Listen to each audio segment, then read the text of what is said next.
हाँ, तो आज की क्लास में अर्थव्यवस्था के चार क्षेत्र जिसे हम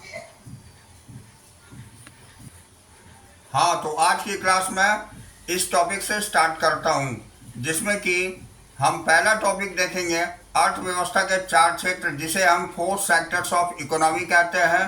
तो आइए इसकी डिटेल जानकारी प्राप्त करते हैं।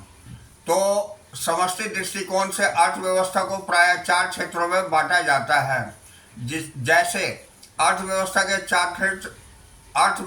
चार क्षेत्र जिसे हम फोर सेक्टर्स ऑफ इकोनॉमी बोलते हैं। इसका पहला क्षेत्र है उत्पादक क्षेत्र, जिसे हाउस होल्ड सेक्टर बोलते हैं।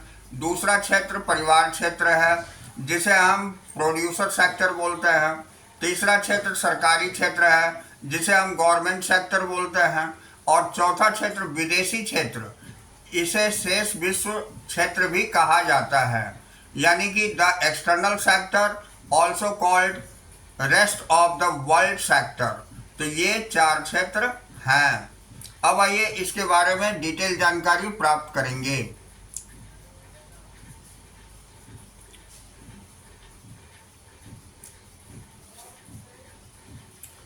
तो पहला क्षेत्र हम उत्पादक क्षेत्र के अंतर्गत देखते हैं। इसमें वस्तुओं तथा सेवाओं के उपभोक्ताओं को सम्मिलित किया जाता है। ये पहली पॉइंट देखें। दूसरी पॉइंट, परिवार या गृहस्थ क्षेत्र उत्पादन के कारकों साधनों का स्वामी भी होता है। तो ये हमारे उत्पादक क्षेत्र है। अब हम परिवार क्षेत्र में पहला पॉइंट देखेंगे। इसमें अर्थव्यवस्था की सभी उत्पादन करने वाली इकाइयां या फर्म सम्मिलित होती है। दूसरा पॉइंट, वस्तुओं तथा सेवाओं के उत्पादन हेतु फर्में उत्पादन के कारकों यानी भूमि, श्रम, पूंजी तथा उद्यमशील कौशल को परिवार क्षेत्र से भाड़े पर लेती है अथवा खरीदती है। अब हम सरकारी क्षेत्र, तीसरा क्षेत्र देखेंगे। इसकी पहली पॉइंट, इसमें पहला कल्याणकारी एजेंसी के रूप में सरकार तथा दूसरा उत्पादक के रूप में सरकार सम्मिलित होती है। दूसरी पॉइंट, कल्याणकारी एजेंसी के रूप में सरकार कानून एवं व्यवस्था तथा सुरक्षा जैसी कल्याणकारी कार्य करती है। अब हम चौथा क्षेत्र देखेंगे, जिसे विदेशी क्षेत्र बोलते हैं। तो इनमें उन क्रियाओं को सम्मिलित किया जाता है जो वस्तुओं के निर्यात एवं आयात से तथा घरेलू अर्थव्यवस्था एवं शेष विश्व के बीच पूंजी के प्रवाह से संबंधित होती है। तो ये चार क्षेत्र की जानकारी हमने ली। अब हम आगे देखते हैं। अगला पॉइंट हमारा अंतर क्षेत्रीय प्रवाह है, जिसे हम इंटरसेक्टोरल फ्लोस बोलते हैं। तो अगला पॉइंट हमारी अंतर क्षेत्रीय प्रवाह है। अंतर क्षेत्रीय प्रवाह है, जिसे इंटरसेक्टोरल फ्लोस कहते हैं। तो आइए इसकी डिटेल जानकारी प्राप्त करेंगे। तो इसके अंतर्गत पहली पॉइंट है अंतर क्षेत्रीय अंतर्निर्भरता की अवधारणा, यानी कंसेप्ट ऑफ इंटरसेक्टोरल इंटरडिपेंडेंस। तो आइए इसके बारे में डिटेल जानकारी लेते हैं। तो पहली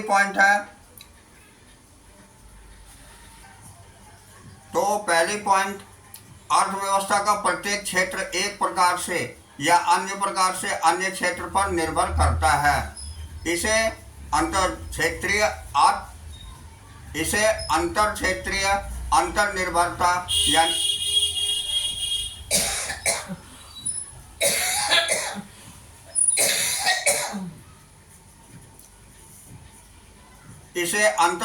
अंतर्निर्भरता यानी इंटरसेक्टोरल इंटरडिपेंडेंस कहते हैं।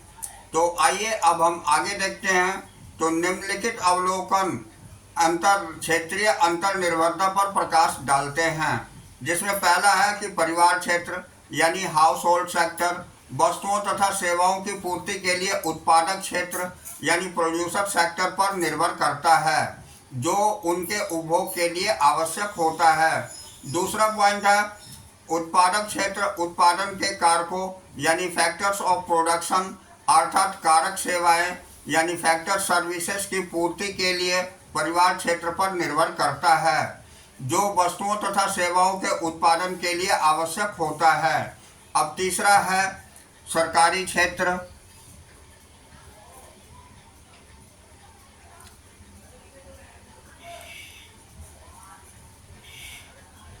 अब तीसरा, सरकारी क्षेत्र अपनी कर तथा करेतर प्राप्तियों के लिए उत्पादक तथा परिवार क्षेत्र पर निर्भर करता है। अब यहाँ उत्पादक तथा परिवार क्षेत्र प्रशासकीय सेवाओं, एडमिनिस्ट्रेटिव सर्विसेज, कानून एवं व्यवस्था, लॉ एंड ऑर्डर तथा सुरक्षा, डिफेंस के लिए सरकार पर निर्भर करते हैं। अब नेक्स्ट पॉइंट, अंतर क्षेत्रीय अंतर्निर्भरता के कारण वस्तुओं तथा सेवाओं के रूप में अथवा मुद्रा के रूप में अंतर क्षेत्रीय प्रवाह होता है। अब नेक्स्ट पॉइंट, अंतर क्षेत्रीय प्रवाह दो प्रकार के होते हैं।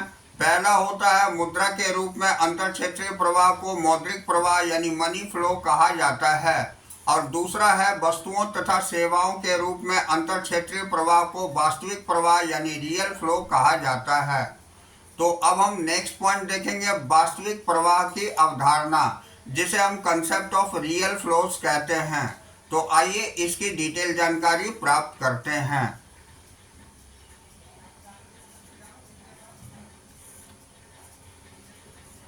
तो इसमें हम फर्स्ट पॉइंट देखेंगे, वास्तविक प्रवाह से अभिप्राय अर्थव्यवस्था के विभिन्न क्षेत्रों में वस्तुओं तथा सेवाओं के प्रवाह से है।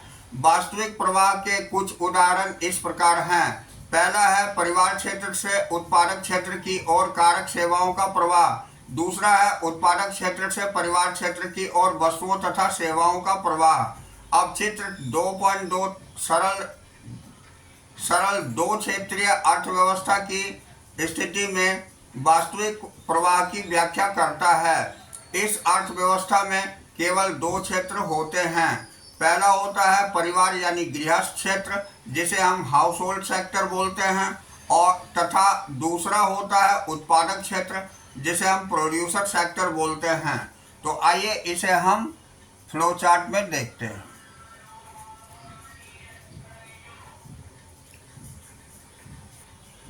अब देखिए, तो डायग्राम के अनुसार हम देखते हैं, पहला है परिवार क्षेत्र, जिसे हम हाउस होल्ड सेक्टर बोलते हैं। इससे प्रवाह जो है ये उत्पादक क्षेत्र या फर्मों में होती है, जबकि परिवार क्षेत्र द्वारा दी गई कारक सेवाएं यानी भूमि, श्रम, पूंजी और उद्यम वृत्ति, इसकी प्रवाह उत्पादक क्षेत्र या फर्म में होती है। और इसके द्वारा उत्पादक क्षेत्र से प्रवाह फर्मों द्वारा वस्तुओं का उत्पादन और बिक्री के रूप में परिवार क्षेत्र में होती है। तो ये फ्लो चार्ट से हमें ये पता चलता है कि दो फर्मों के बीच प्रवाह कैसे होती है। अब हम अगला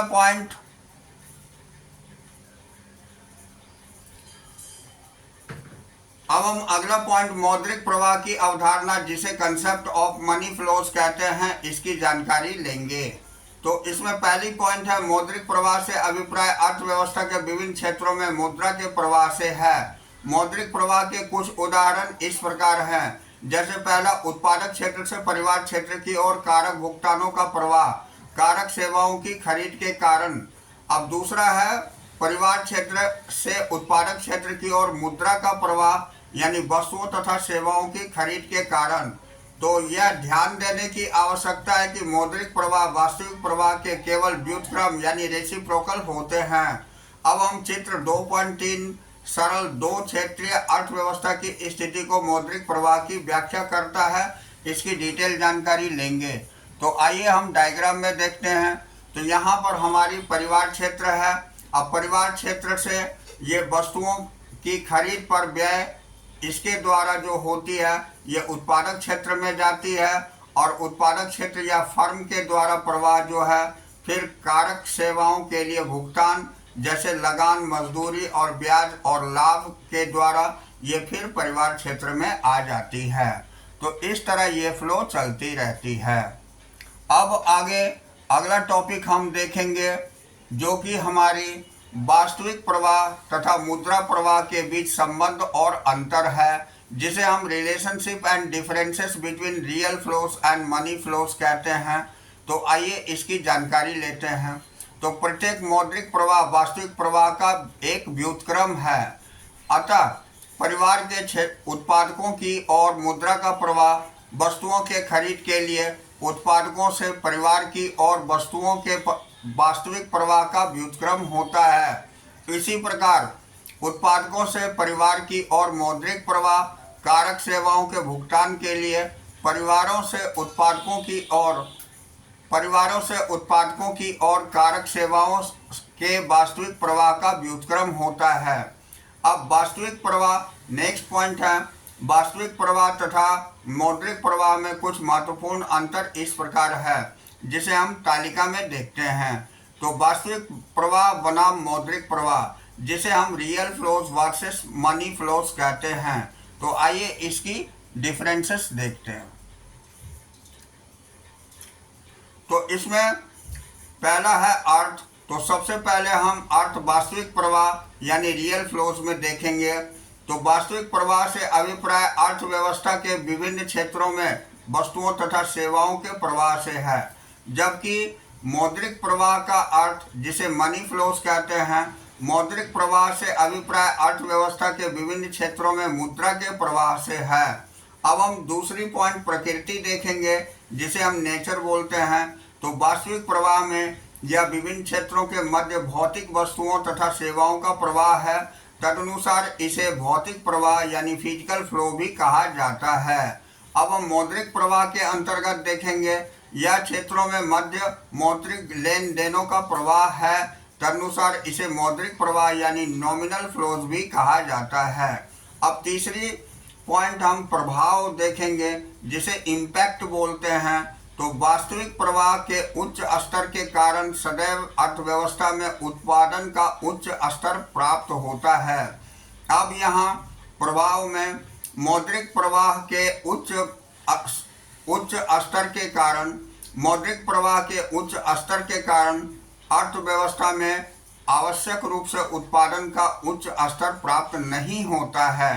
तो ये हमने वास्तविक प्रवाह बनाम मौद्रिक प्रवाह के बीच अंतर देखा। अब हम आगे अगली टॉपिक देखेंगे।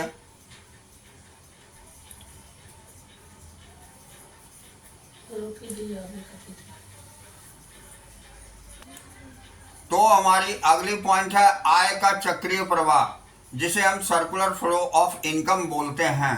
तो आइए इसके बारे में डिटेल जानकारी प्राप्त करें। तो इसमें पहला पॉइंट है, प्रत्येक अर्थव्यवस्था में तीन क्रियाएं कभी नहीं रुकती है। पहली है वस्तुओं तथा सेवाओं का उत्पादन, दूसरी है आय का सृजन, जिसमें मजदूरी, ब्याज, लगान तथा लाभ के रूप में, तथा तीसरी है व्यय, उपभोग व्यय और निवेश व्यय के रूप में। तो अब नेक्स्ट पॉइंट, वास्तव में ये क्रियाएं एक अर्थव्यवस्था की जीवन रेखा लाइफलाइन होती है। इन क्रियाओं के बिना अर्थव्यवस्था की अवधारणा का कोई अस्तित्व नहीं है। अब दूसरे पॉइंट, इन क्रियाओं के आरंभ को खोज निकालना कठिन है तथा इनके अंत के बारे में भविष्यवाणी करना असंभव है। अब नेक्स्ट पॉइंट, उत्पादन, आय तथा व्यय प्रवाह चर है।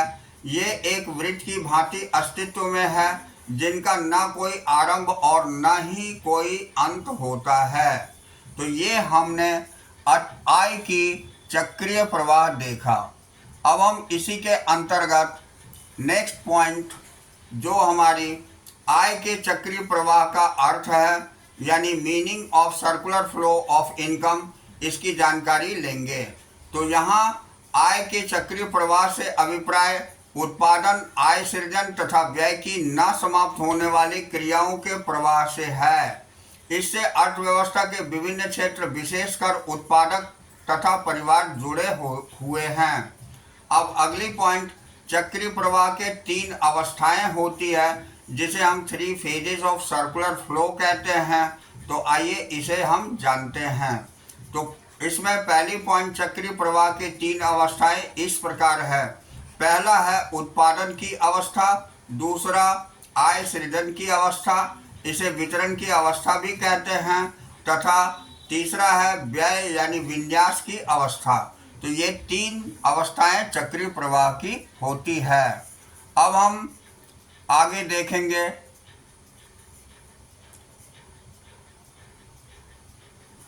तो यहाँ देखिए, चित्र में हमें दिखाया गया है चित्र 2.4 चित्र 2.4 एक अर्थव्यवस्था के चक्रीय प्रवाह की 3 अवस्थाओं को प्रकट करता है। पहला यहाँ देखिए फेज ऑफ प्रोडक्शन है, दूसरा यहाँ फेज ऑफ इनकम जनरेशन है और तीसरा फेज ऑफ डिस्पोजिशन यानी एक्सपेंडिचर है। तो ये तीनों फेज चलती रहती है निरंतर अपनी साइकिल के अनुसार। अब हम अगली टॉपिक उत्पादन की अवस्था यानी फेज ऑफ प्रोडक्शन देखेंगे। तो इसकी डिटेल जानकारी प्राप्त करते हैं। तो पहले पॉइंट है उत्पादन से अभिप्राय मूल्य वृद्धि यानी वैल्यू एडिशन से है। जब 5,000 रुपये मूल्य की लकड़ी को 10,000 रुपये मूल्य की कुर्सियों में बदला जाता है तब 5,000 रुपये यानी कि 10,000 माइनस 5,000 की मूल्य वृद्धि होती है। यही उत्पादन का अर्थ है। दूसरा पॉइंट चक्रीय प्रवाह में उत्पादन की अवस्था का अर्थ उत्पादन क्षेत्र द्वारा मूल्य वृद्धि की प्रक्रिया से है। अब इसी के अंतर्गत उत्पादन क्षेत्र परिवार क्षेत्र से उत्पादन के कारकों यानी फैक्टर्स ऑफ प्रोडक्शन को खरीदता भाड़े पर लेता है। अब परिवार क्षेत्र इन कारकों यानी भूमि, श्रम, पूंजी तथा उद्यमशीलता का स्वामी होता है। अब नेक्स्ट पॉइंट गैर कारक आगतों जैसे कच्चा माल आदि के साथ कारक आगतों का प्रयोग करके वस्तुओं।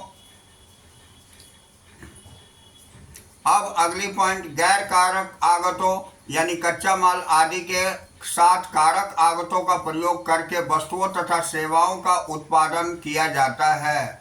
मानवीय आवश्यकताओं को संतुष्ट करने के लिए वस्तुओं तथा सेवाओं का उत्पादन किया जाता है। मानवीय आवश्यकताओं का कोई अंत नहीं होता, तदनुसार उत्पादन की प्रक्रिया का भी कोई अंत नहीं होता। तो ये हम उत्पादन की अवस्था देखें। अब हम अगली टॉपिक जिसे आय का सृजन की अवस्था, इसे वितरण की अवस्था भी कहते हैं यानी phase of income generation, also called the phase of distribution. तो आइए इसकी डिटेल जानकारी प्राप्त करते हैं।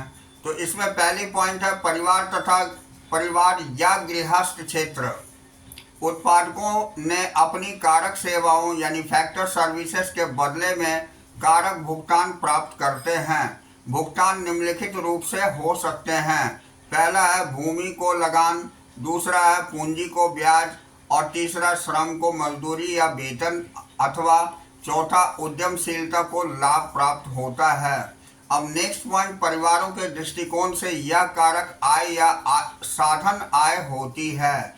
तीसरी पॉइंट अतः चक्रीय प्रवाह की अवस्था 2 में आय का सृजन अथवा आय का वितरण होता है, जो कि अवस्था 1 में वस्तुओं तथा सेवाओं के उत्पादन का परिणाम होती है।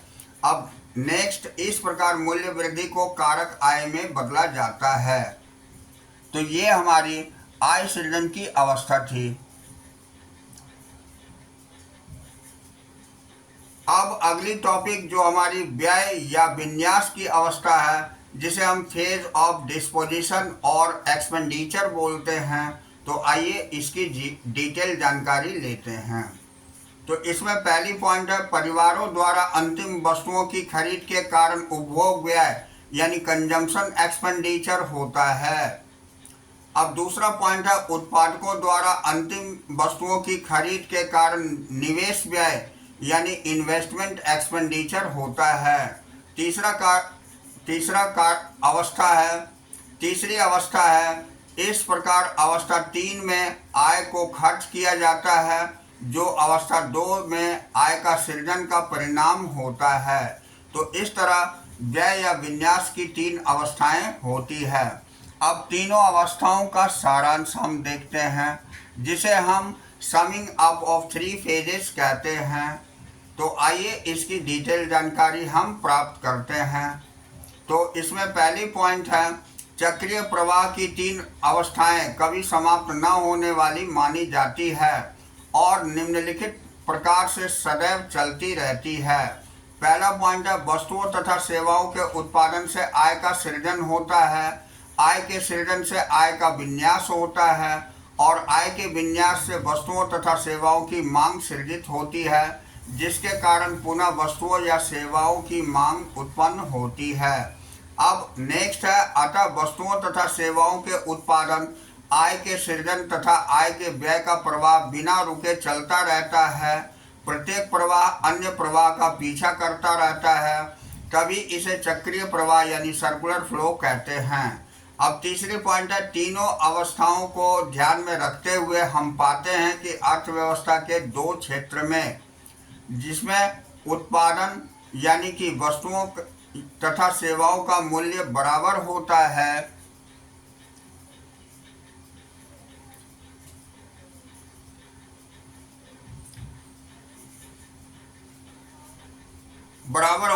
आय सृजन और व्यय उपभोग या निवेश के रूप में। इसे त्रिपक्षीय समरूपता यानी ट्रिपल आइडेंटिटी कहते हैं। इसकी व्याख्या दो क्षेत्रीय प्रवाह या मॉडल के रूप में चित्र 2.5 में की गई है, चित्र 2.5 में की गई है। तो यहाँ देखिए, ये उत्पादक क्षेत्र या फर्में हैं, जिसमें हम प्रोड्यूसर सेक्टर और फर्म जिसे कहते हैं, तो और दूसरा क्षेत्र हमारी परिवार क्षेत्र है, जिसे हाउस होल्ड सेक्टर कहते हैं। तो यहाँ उत्पादक क्षेत्र से sale of goods and services यानी वैल्यू एडिशन 10 करोड़ ये परिवार क्षेत्र में जाती है,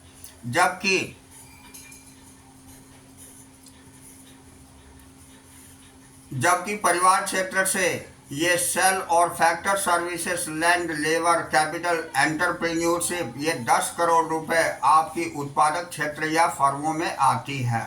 अब दूसरी तरफ उत्पादक क्षेत्र या फर्मों से फैक्टर ऑफ पेमेंट या रेंट, वेजेस, इंटरेस्ट, प्रॉफिट ये 10 करोड़ रुपए परिवार क्षेत्र में आती है, और इससे ये expenditure on goods and services 10 crore रुपए ये परिवार क्षेत्र से उत्पादक क्षेत्र में जाती है।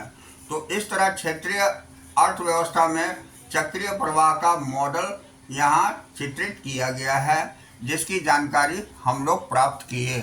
अब अगला पॉइंट हम देखेंगे, मॉडल की मान्यताएं।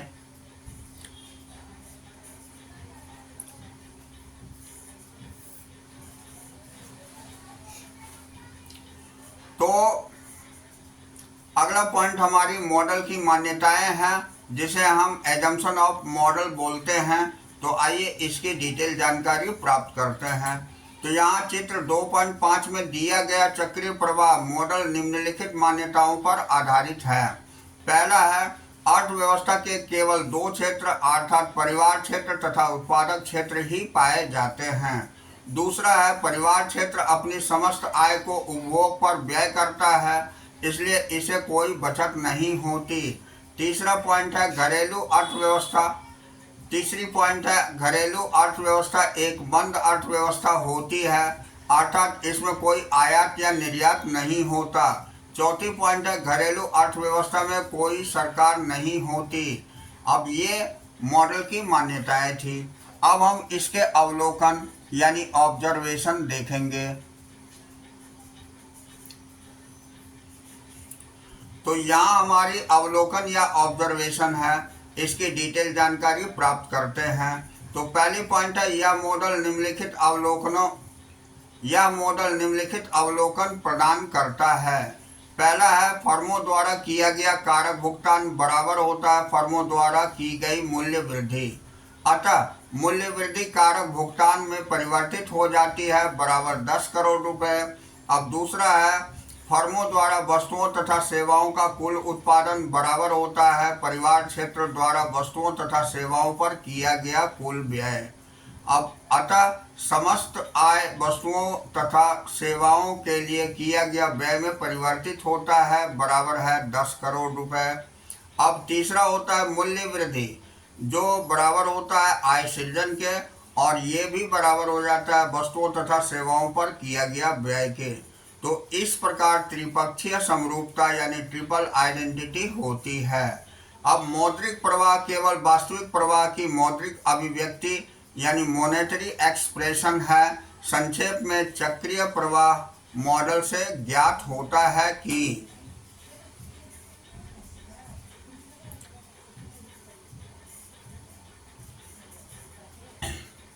यहाँ पहली पॉइंट है मूल्य वृद्धि आय में परिवर्तित हो जाती है और आय व्यय में परिवर्तित हो जाती है। दूसरी पॉइंट, यह परिवर्तन प्रक्रिया की चक्रीय प्रवाह को सदैव चक्रीयता की अवस्था में रखती है। अब हम नेक्स्ट पॉइंट पढ़ेंगे जिसे हम चक्रीय प्रवाह मॉडल का महत्व बोलते हैं, जिसे significance of circular flow model बोलते हैं। इसकी जानकारी लेंगे, ये बहुत ही इम्पोर्टेंट है। तो आइए इसकी जानकारी लेते हैं। तो इसमें पहली पॉइंट है, आय के चक्रीय प्रवाह का अध्ययन निम्नलिखित कारणों से महत्वपूर्ण है।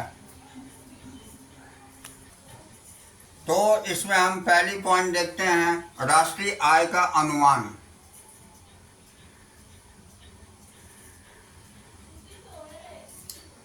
तो राष्ट्रीय आय का अनुमान, जिसे हम एस्टिमेशन ऑफ नेशनल इनकम बोलते हैं, तो चक्रीय प्रवाह मॉडल राष्ट्रीय आय का अनुमान लगाने में सहायक सिद्ध होता है।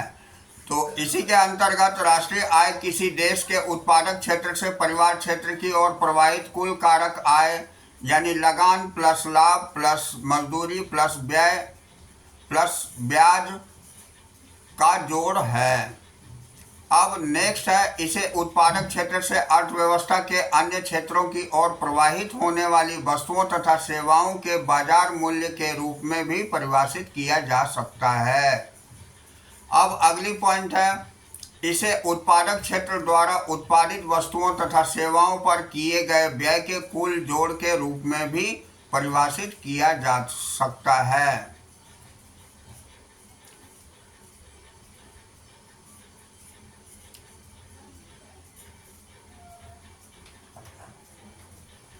अब इसका दूसरा टॉपिक अंतर क्षेत्रीय अंतर निर्भरता का ज्ञान है, जिसे हम नॉलेज ऑफ इंटरसेक्टोरल इंटरडिपेंडेंस कहते हैं।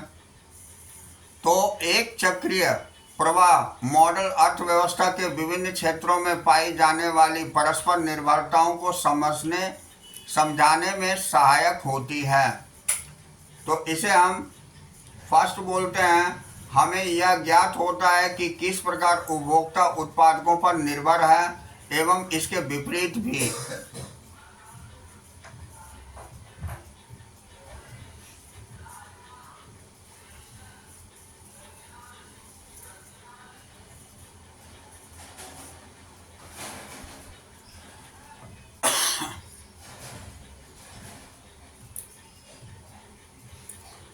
अब हम आगे देखेंगे कि क्या करें और क्या ना करें, यानी डूज एंड डोंट्स। तो पहला इसमें देखते हैं, विद्यार्थी इसे अवश्य समझे कि उत्पादक फर्म के द्वारा नियमित मरम्मत और तथा स्थिर परिसंपत्ति के रखरखाव पर किए गए व्यय को मूल्यह्रास का भाग नहीं माना जाता है। ऐसे व्यय को मध्यवर्ती उपभोग का भाग माना जाता है। उदाहरण के लिए एक पर्यटक कंपनी पर विचार कीजिए जो 10 कारों के समूह का संचालन करती है। ये कारें अपने नियमित रखरखाव के लिए प्रत्येक 6 माह के पश्चात सर्विस स्टेशन ले जाई जाती है। अतः फर्म द्वारा किए गए व्यय को मूल्यह्रास का भाग नहीं मानना चाहिए। इसे मरम्मत तथा रखरखाव पर किए गए व्यय का भाग मानना चाहिए और मरम्मत तथा रखरखाव पर किए गए सभी व्यय को मध्यवर्ती उपभोग यानी इंटरमीडिएट कंजम्पशन का भाग माना जाता है।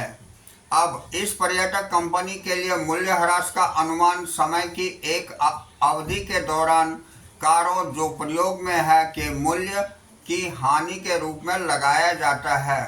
यदि एक कार 5 वर्ष के लिए बनी रहती है तो उसका क्रय मूल्य में 5 लाख के बराबर है, तो मूल्यह्रास का अनुमान लगभग 1 लाख प्रति वर्ष प्रति कार के रूप में लगाया जाता है।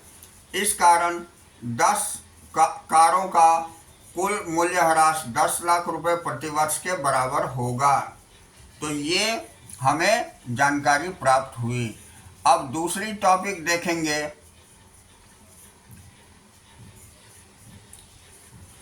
तो दूसरी टॉपिक हमारी है, जब हम उत्पादकों की बात करते हैं तो हम अर्थव्यवस्था में उत्पादक इकाइयों यानी प्रोडक्शन यूनिट्स की बात करते हैं।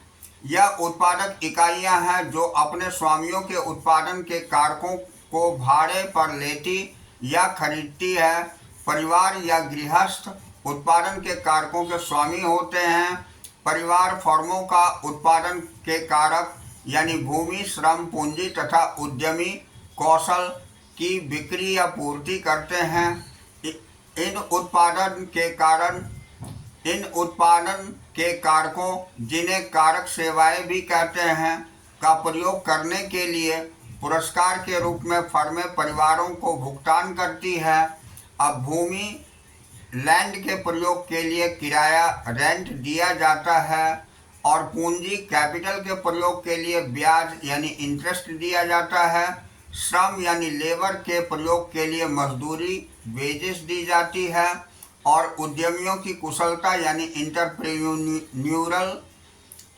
इंटरप्रेन्यूरियल स्किल के लिए लाभ यानी प्रॉफिट दिया जाता है। तो संक्षेप में उत्पादन के कारकों के स्वामियों द्वारा परिवारों द्वारा कारक भुगतान प्राप्त किए जाते हैं तथा उत्पादन के कारकों के प्रयोगकर्ताओं द्वारा फर्मों द्वारा कारक भुगतान किए जाते हैं। तो ये हमने जानकारी प्राप्त की डूज एंड डोंट्स के अंतर्गत। अब हम योग्यता खंड देखते हैं जिसे हम एबिलिटी जोन बोलते हैं। तो आइए अब हम योग्यता खंड यानी एबिलिटी जोन की डिटेल जानकारी प्राप्त करते हैं। तो इसमें पहली पॉइंट है मध्यवर्ती वस्तुओं तथा अंतिम वस्तुओं के भेद का महत्व, जिसे हम significance of distinction between intermediate goods and final goods कहते हैं। तो आइए इसके बारे में डिटेल जानते हैं। तो पहली पॉइंट इसमें है राष्ट्रीय आय के अनुमान के दृष्टिकोण से मध्यवर्ती वस्तुओं तथा अंतिम वस्तुओं में अंतर का बहुत महत्व है। दूसरी पॉइंट है हम जानते हैं कि मध्यवर्ती वस्तुएं वे वस्तुएं होती है जिन्हें एक फर्म या अन्य फर्म से पुनः बिक्री यानी रीसेल के लिए या अन्य वस्तुओं तथा सेवाओं के उत्पादन में कच्चे माल के रूप में प्रयोग करने के लिए खरीदती है। अब तीसरी पॉइंट है जब ये वस्तुएं अंतिम वस्तुओं के उत्पादन में कच्चे माल के रूप में प्रयोग की जाती है तब मध्यवर्ती वस्तुओं का मूल्य स्वयमेव अंतिम वस्तुओं के मूल्य में सम्मिलित हो जाता है। अब उदाहरण के लिए फर्म ए ने 5,000 रुपये मूल्य का कपड़ा कमीजों के उत्पादन में कच्चे माल के रूप में प्रयोग करने हेतु खरीदा। अब इसके अंतर्गत कमीजों को 7,000 रुपये में बेचा गया। तो इस 7,000 रुपये में मूल्य में 5,000 रुपये के मूल्य के कपड़ा भी सम्मिलित है।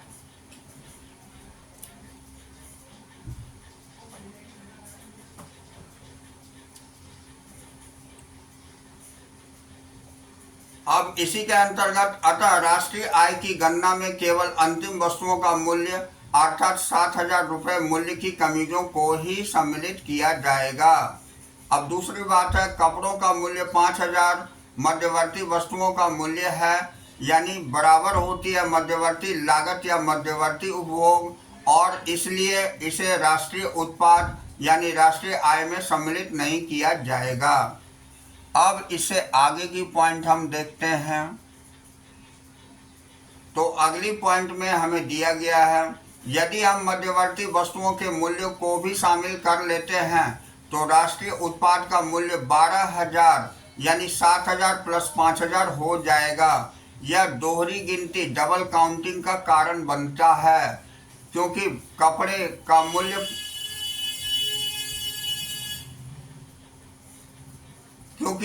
का मूल्य 5,000 रुपये पहले ही कमीजों के मूल्य 7,000 रुपये में सम्मिलित कर लिया गया है।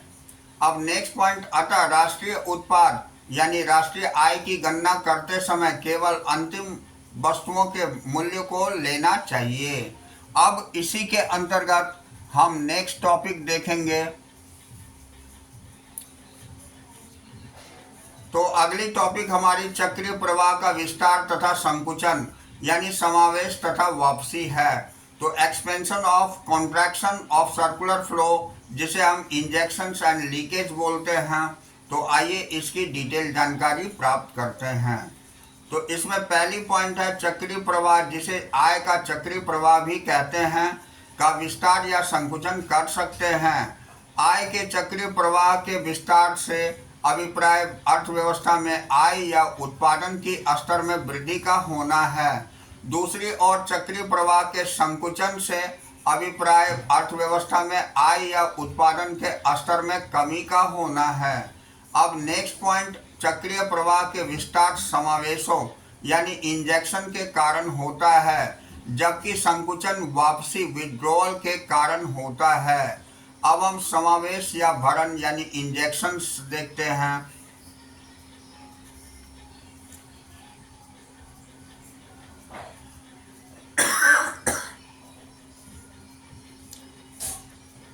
तो इसके अंतर्गत पहली पॉइंट यह वे समष्टि चर हैं जिसके स्तर में वृद्धि होने से अर्थव्यवस्था में उत्पादन के स्तर में वृद्धि होती है।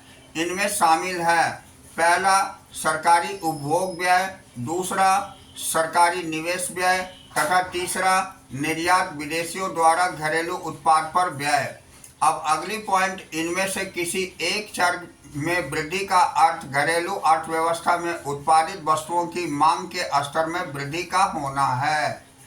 अब अगली पॉइंट, फिर मांग के वृद्धि के कारण अर्थव्यवस्था में उत्पादन के स्तर में वृद्धि होती है, जिससे चक्रीय प्रवाह का विस्तार होता है। अब हम वापसी या क्षरण, जिसे लीकेज एंड विड्रॉल कहते हैं, इसे देखेंगे। तो इसमें पहली पॉइंट है, यह वे समष्टि चर हैं जिसके स्तर में वृद्धि होने से अर्थव्यवस्था में उत्पादन के स्तर में कमी होती है। इनमें शामिल है, पहला बचत यानी उपभोग के विपरीत, दूसरा सरकारी कर यानी सरकारी निवेश के विपरीत तथा तीसरा आयात यानी निर्यात के विपरीत।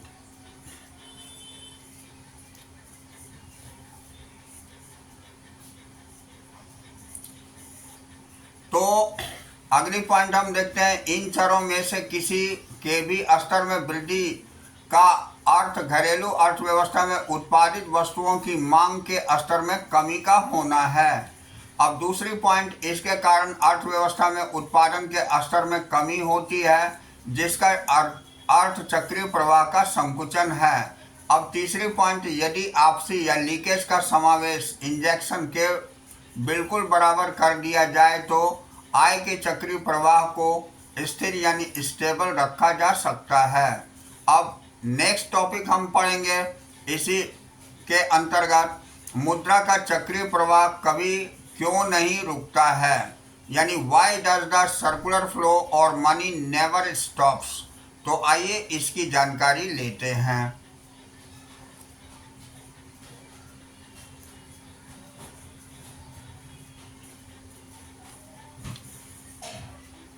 तो इसमें पहली पॉइंट है, इसकी उत्पादकों तथा परिवारों के बीच द्विमांग पूर्ति संबंध यानी ट्विन डिमांड सप्लाई रिलेशनशिप के रूप में व्याख्या की जा सकती है। दूसरी पॉइंट है, परिवार सदैव ही उत्पादकों के वस्तुओं तथा सेवाओं की मांग करते हैं तथा सदैव ही इसके कारक सेवाओं की पूर्ति करते हैं। अब इसके अंतर्गत परिवार अपनी कारक सेवाओं को बेचकर वस्तुओं तथा सेवाओं की खरीदने के लिए मुद्रा अर्जित कर सकते हैं। दूसरी पॉइंट, दूसरी ओर उत्पादक सदैव ही परिवारों के कारक सेवाओं की मांग करते हैं तथा सदैव ही उन्हें वस्तुओं तथा सेवाओं की पूर्ति करते हैं। अब इसी के अंतर्गत उत्पादक वस्तुओं तथा सेवाओं को परिवारों को बेचकर कारक सेवाओं को खरीदने के लिए मुद्रा अर्जित करते हैं। तो नेक्स्ट पॉइंट, यह द्विमांग पूर्ति संबंध कभी भी समाप्त न होने के लिए अस्तित्व में रहता है। यह द्विमांग पूर्ति संबंध कभी भी